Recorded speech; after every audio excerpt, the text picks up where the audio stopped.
अब हमारा अगला जो क्वेश्चन है वो है 137। तो 137 नंबर क्वेश्चन पढ़कर इसको समझकर इसका हम लोग सॉल्यूशन करते हैं। तो आइए क्वेश्चन पढ़ते हैं। The price of sugar is increase by 20%। फिर से क्वेश्चन देखिए बहुत सारा हम लोग करेंगे, चाहे कुछ भी हो जाए। The price of sugar is increase by 20%। जो हमारा चीनी का दाम है उसको कितना बढ़ा दिया गया है, 20% बढ़ा दिया गया। तो और एरो ऊपर। If the expenditure on sugar has to be kept the same as earlier. अब जो चीनी पे जो कंज्यूमर जो है चीनी पे जितना खर्च करता है ना, वो पहले जितना खर्च करता था, इंक्रीज होने से पहले जितना खर्च करता था, इंक्रीज होने के बाद भी वो कितना खर्च करना चाहता है, सेम उतना ही खर्च करना चाहता है। The ratio between the reduction in consumption and the original consumption. तो रिडक्शन कंजम्पशन और ओरिजिनल कंजम्पशन का आपको क्या बताना है, रेशियो बताना है। तो पहले चलते हैं सॉल्यूशन से समझ में और आपको ज़्यादा आएगा, ठीक है। तो 20% का आप लोग मन में करिए कि इसका फ्रैक्शन वैल्यू कितना होगा, 1/, बोलिए 5। ये आपका क्या होता है, ये आपका होता है ओरिजिनल प्राइस, ठीक है। और ये क्या होता है, बोलिए ये होता है 20% इंक्रीज या 20% डिक्रीज का वैल्यू होता है, ठीक है। तो क्या बोला कि पहले जो है चीनी का दाम में कितना बढ़ाया गया, 20% बढ़ाया गया। तो पहले तो चीनी का दाम कुछ रहा होगा ना, तब ना वो 20% बढ़ाएगा घटाएगा। तो ओरिजिनल प्राइस कितना रहा होगा उसका, 5। तो यहाँ पर लिख देते हैं ओरिजिनल प्राइस, यहाँ लिख देते हैं फाइनल प्राइस। तो पहले कितना दाम था, 5 रुपया। अब उसमें इंक्रीज हुआ है ना, इंक्रीज, तो 20 का इंक्रीज मतलब 1 का इंक्रीज मतलब 6 रुपया हो गया, ठीक है। ये हो गया आपका प्राइस। अब उसका कंजम्पशन होता है, उसके बाद क्या आता है, एक्सपेंडिचर।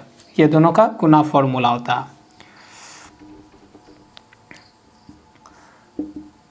ठीक है। तो एक्सपेंडिचर वो कितना रखना चाहता है, सेम। क्या रखना चाहता है, सेम रखना चाहता है। तो सेम रखना चाहता है तो हम लोग बहुत बार पढ़े कंसेप्ट कि पी जो होता है, प्राइस जो होता है, कैसा रिलेशन होता है कंजम्पशन के साथ, इन्वर्स। मतलब पी होगा उसका उल्टा कंजम्पशन हो जाता है। कब, जब हमारा एक्सपेंडिचर क्या हो, ओरिजिनल प्राइस भी सेम, ओरिजिनल में भी सेम हो और फाइनल में भी सेम हो।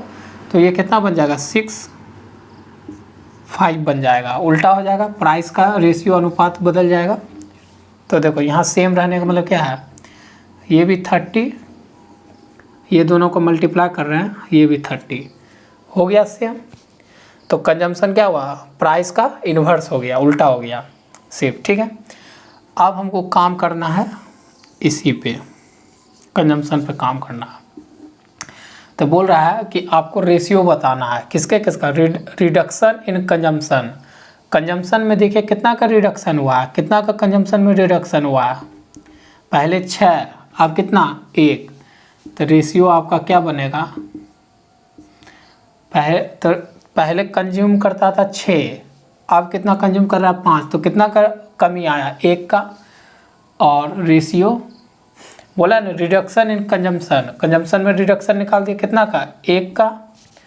अब and original consumption, original consumption उसका कितना है, 6, यहाँ पर आ गया 6।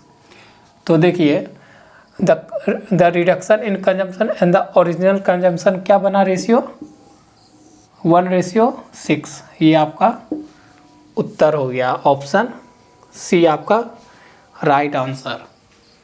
आ रहा है समझ में। इस तरह से इस तरह के क्वेश्चन का सॉल्यूशन हम लोग करते हैं। अब हमारा अगला क्वेश्चन है 138। 138 नंबर क्वेश्चन है। तो if the price of A commodity is increase by 20%, क्या बोला कि कमोडिटी मतलब मान लेते हैं ना, इसको आर्टिकल ही मान लेते हैं, कोई आर्टिकल है, ठीक है, उसका प्राइस में क्या कर रहा जा रहा है, डिक्रीज किया जा रहा है, 20% का कमी किया जा रहा है, मतलब एरो नीचे, and it's consumption is increase by 20%, और जो उसका कंजम्पशन है वो कितना बढ़ जा रहा है, 20% से बढ़ाया जा रहा है, बढ़ जा रहा है। What will the increase or decrease in the expenditure on the commodity. तो बोल रहा है कि इस कारण से जो प्राइस में पहले बढ़ोतरी, फिर कंजम्पशन में फिर पहले प्राइस में 20% का कमी, फिर कंजम्पशन में 20% का बढ़ोतरी, ये करने के बाद जो उसका खर्च है, एक्सपेंडिचर है, पहले क्या था ओरिजिनल, अब क्या उस पर फाइनल जो एक्सपेंडिचर है उसका आपको क्या बताना है, कितना बढ़ा है या कितना घटा है, किसका मतलब एक्सपेंडिचर में क्या घटा है क्या बढ़ा है, वो परसेंटेज में वैल्यू बताना है। तो आइए सॉल्यूशन से ज़्यादा समझेंगे। तो क्या बोल रहा है कि 20%, दोनों जगह तो 20% है, तो 20% का आप लोग मन में करिए कि कितना फ्रैक्शन वैल्यू होता है, 1/5 होता है। ये क्या होता है, ये आपका होता है ओरिजिनल प्राइस की बात हो रहा है तो प्राइस लिखेंगे, और ये क्या होता है 20% का, चाहे घट रहा है या चाहे बढ़ रहा, उसी का मान क्या होता है, ये होता है ऊपर वाला न्यूमरेटर। तो हो गया।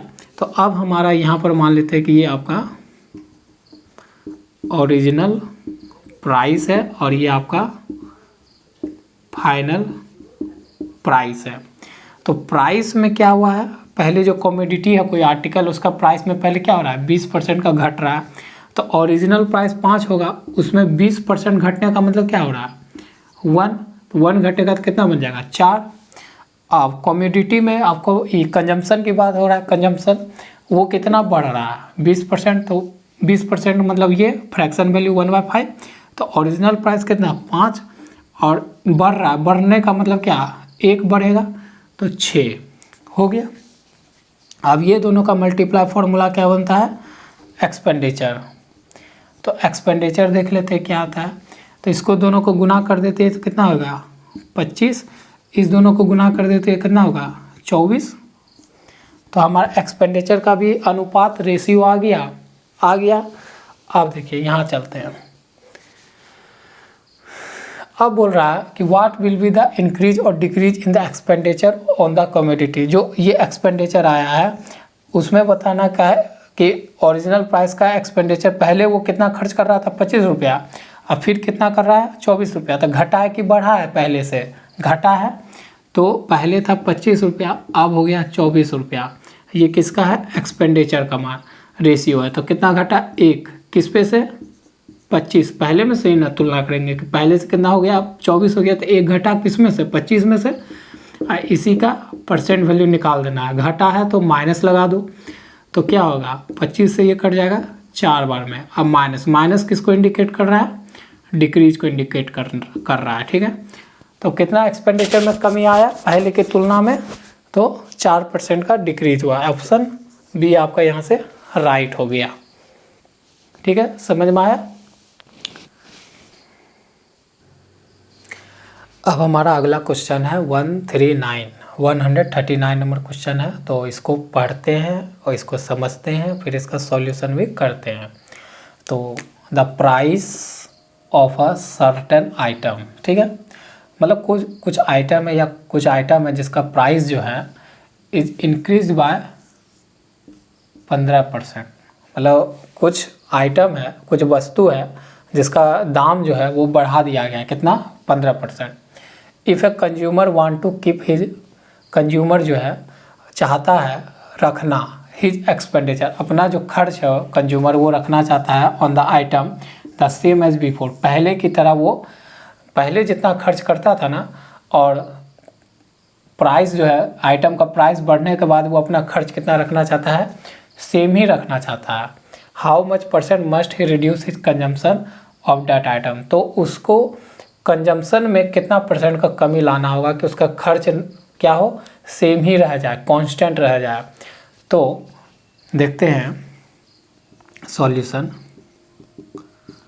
क्या है हमारा कि 15% का क्या मान होता है, फ्रैक्शन वैल्यू बताइए। अगर नहीं बदल रहा है तो 15 और परसेंट उड़ेगा तो डिवाइड कर दीजिए 100 से, 5 से काट दीजिए 3 और इसको काट दीजिए तो ये कितना हो जाएगा, 5 से कटा 3 बार में, 5 से कटा 20 बार में, तो 3/20 आ गया। ये हमेशा मैं बोला हूँ कि ये क्या होता है आपका ओरिजिनल प्राइस होता है, और ये क्या होता है, ये 15% का, चाहे वो बढ़ा हो चाहे वो घटा हो, उसी का ये मान होता है। ठीक है, मतलब 15% का बढ़ने का या घटने का प्राइस होता है। ठीक है, तो देख लेते हैं।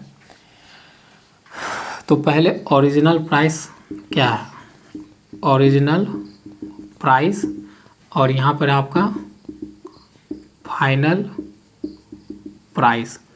तो यहाँ पर प्राइस बराबर क्या आएगा, प्राइस कितना, पहले जो प्राइस होगा वो तो ओरिजिनल प्राइस होगा। ओरिजिनल हमारा क्या है 20, और उसमें क्या हुआ, इंक्रीज हुआ। इंक्रीज मतलब कितना, इंक्रीज हुआ है 15% इंक्रीज, तो मतलब 3 बढ़ा, तो हो गया कितना 23।